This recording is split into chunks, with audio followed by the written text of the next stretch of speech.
حاضی خدا در آسیایه، حاضی خدا در آسیایی. حاضی در آسیا کار میکنم. حاضی در آسیا کار میکنی، از شوهر جدا شدگی علومه نمیتیانه ته؟ علومه نمیتیان. رفتی برای علومه توری کردن چی گفتن؟ گفتن بیا قطیمون یک بار خورا با توری میکنیم علومه نم. ترید گفتن؟ گفتم چندین بارها پیش سودش تا سودی اولی را به والله قسم آمدگیم. تا حتی مسئول چی گفتن؟ در سود اولی چی گفتن؟ در سود اولی چی گفتن؟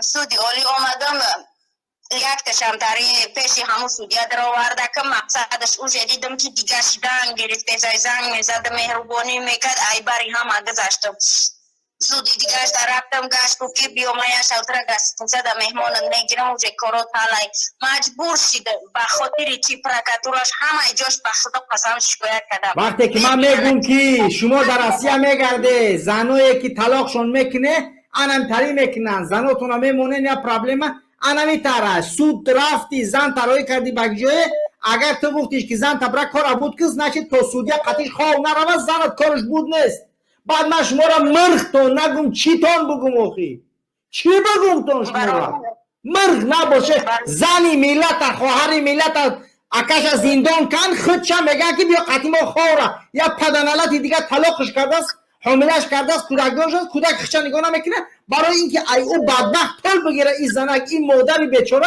چیکار کرده است سوریه میگه بیا اول قطیما خواه بعد من علومینت میکنم کیای دمیجه نوها اویا من مرغ وقتی نگوتون مرغ نیستین چیه نوکی دیگه وقتی معصوم کردم که من جای رفتن ندارم هیچ کس ندارم به کسی تنهایم مرا سودی و همشان جمع شدن بردن ازدیوت کرده در علاو خانه خسرم جا کردن علاو خانه که جایی که نون میپزم علومه باستم 150 تومن سودی یک گرم کمش که 100 تومنش کرد مجبور شدم ای باری همه چیز گذاشتم شستم کار کردم دیدم با کاری تاجیکستان نمیشه یک سال میشه که در غریبی زنی 25 ساله تاجیک اینه انا ایرا میگن وقتی مرختون میگم خرتون نکنه